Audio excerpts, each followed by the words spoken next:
రైతు కమిషన్ ఆధ్వర్యంలో డిసెంబర్ 2న కేంద్రం విడుదల చేసిన విత్తన చట్టం 2025 ముసాయిదాపై సమావేశం. కేంద్రం తీసుకొస్తున్న విత్తనం చట్టం ముసాయిదాపై కమిషన్ సభ్యులు, ఆదర్శ రైతులు, రైతు సంఘాల నేతలు, అధికారులు, శాస్త్రవేత్తలు, మేధావులతో బీఆర్కే భవన్లో చర్చ జరిగింది. ఈ సమావేశంలో కొత్త ముసాయిదా చట్టంపై చర్చించిన అంశాల వివరాలను తెలుసుకుందాం. కొత్తగా కేంద్రం విడుదల చేసిన విత్తన చట్టం 2025 ముసాయిదాపై తెలంగాణ రైతు కమిషన్ సమావేశం ఏర్పాటు చేసింది.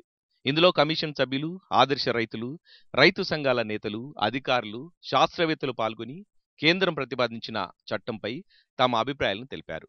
ఈ చట్టంతో రైతులకు ఎలాంటి ప్రయోజనాలున్నాయి, ఇందులో ఉన్న లోపాలపై పలువురు తమ అభిప్రాయాలు తెలిపారు.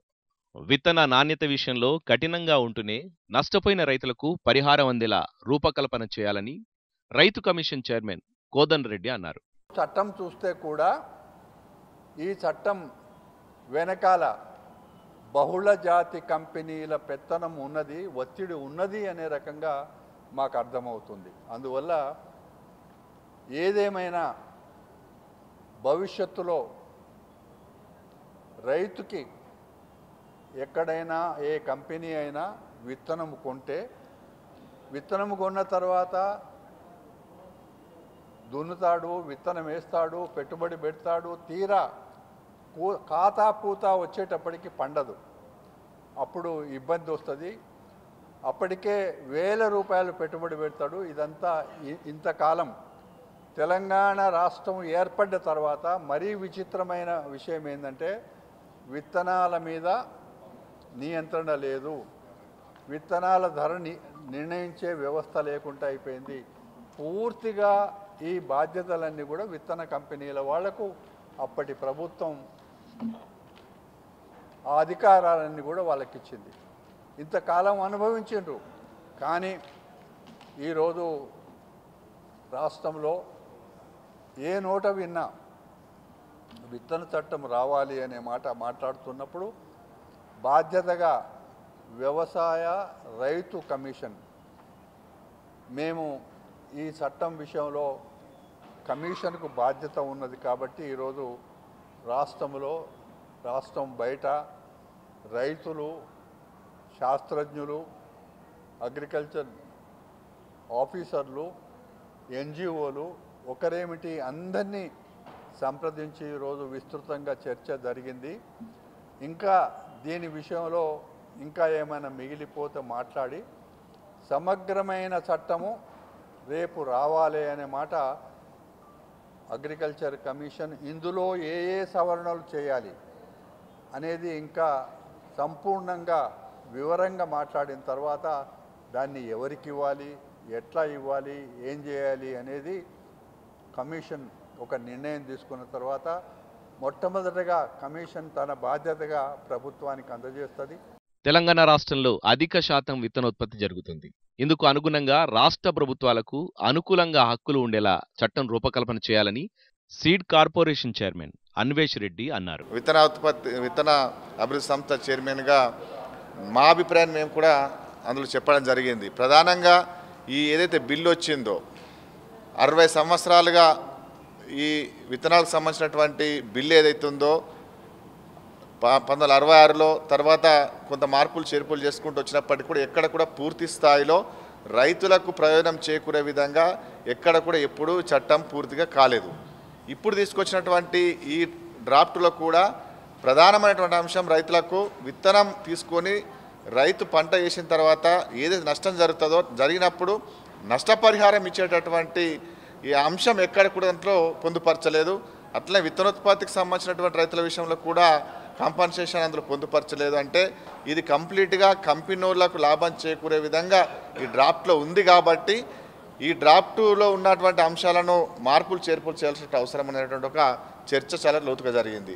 రైతులు ఇవాళ విత్తనాలు తీసుకొని పంట వేసిన తర్వాత నష్టం జరిగితే ఎక్కడ అడగాలో తెలియదు.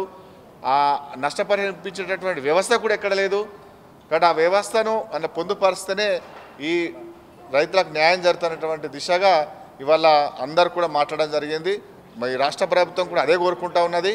రైతుల కాంపన్సేషన్ పెట్టాలి, అట్లాగే విత్తనోత్పత్తి రైతులను కూడా కాపాడుకోవాల్సిన అవసరం ఉంది. వాళ్ళకి నష్టం జరిగితే కూడా నష్టపరిహారం ఇప్పించాలి. అట్లాగే ధరల నియంత్రణ ధరలు కూడా అడ్డగోలుగా ధరలు పెంచి ఆ విత్తన కాస్ట్ను పెంచి రైతులను నష్టం చేస్తూ ఉన్నటువంటి పరిస్థితులు ఉన్నాయి. దాంతో పాటుగా ఈ వ్యవసాయం అనే రాష్ట్ర పరిధికి సంబంధించినటువంటి అంశము ఈ రాష్ట్రానికే పూర్తి హక్కులు ఇచ్చే విధంగా చట్టంలో ఉండాలి. ఇప్పుడు వచ్చినటువంటి డ్రాఫ్ట్లో ఎక్కడ కూడా రాష్ట్ర పరిధి రాష్ట్రానికి హక్కులు కూడా లేకుండా చేసింది. ఏదున్నా కేంద్రానికే పంపాలి, వాళ్ళు చెప్పిన తర్వాత జరగాలన్నటువంటి ఒక అంశం ఉంది. కాబట్టి రాష్ట్రానికే పూర్తి స్థాయి హక్కులు ఇచ్చి వ్యవసాయాన్ని కాపాడుకునే దిశగా ఆ చట్టంలో ఉండాలనేటువంటిది మా అభిప్రాయాన్ని చెప్పడం జరిగింది. నాణ్యమైన విత్తన ఉత్పత్తికి అనుకూలంగా ఉంటూ విత్తన విషయంలో రైతులకు ప్రయోజనం చేకూర్చేలా ఉండాలని రైతు కమిషన్ సభ్యులు Bhavani Reddy, Telangana horticulture chief advisor Nallamala Venkateswararao అన్నారు. నియంత్రణ కనుక లేకపోతే విత్తన చట్టం ఇట్లా తీసుకొచ్చి వాళ్ళు ఈ ముసాయిదాను కనుక వాళ్ళు తీసుకొచ్చి మన ముందర పెట్టి మనం చెప్పిన రికమెండేషన్స్ ఏవైనా కూడా ఇంక్లూడ్ చేయకపోతే, అమెండ్ చేయకపోతే బిల్లో యాజ్ ఇట్ ఈస్గా కనుక వాళ్ళు ఏమన్నా తీసుకొస్తే అది రైతుల నిజంగా కూడా వాళ్ళ ఉరేసినట్టే అవుతుంది అని చెప్పేసి అందరి అభిప్రాయం కూడా అదే ఉంది. మా అభిప్రాయం కూడా అదే. విదేశీ కంపెనీలకు డోర్లు మంచిగా యథేచ్ఛగా ఓపెన్ చేసి మీరు ఎవరైనా రావచ్చు, ఎక్కడైనా అమ్ముకోవచ్చు, ఎట్లాంటి అట్లా లాభాలు తీసుకోవచ్చు అనే విధంగా అందులో ఉన్నాయి అంశాలు.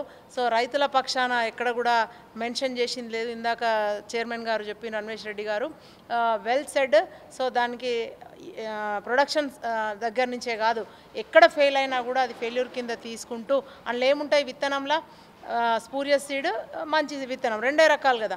సో అది ఎప్పుడైతే విత్తనం రాలేదో అప్పటి నుంచి ఆ వేసిన దున్నడానికైనా ఖర్చు, ఆ పంట మొత్తం ఆ కాలానికి అయ్యే అది, తర్వాత అప్పు తీసుకొచ్చుకుంటే దానికి వడ్డీ, ఇవన్నీ కూడా కంపెన్సేషన్ అవన్నీ కూడా పొందుపరచాలి.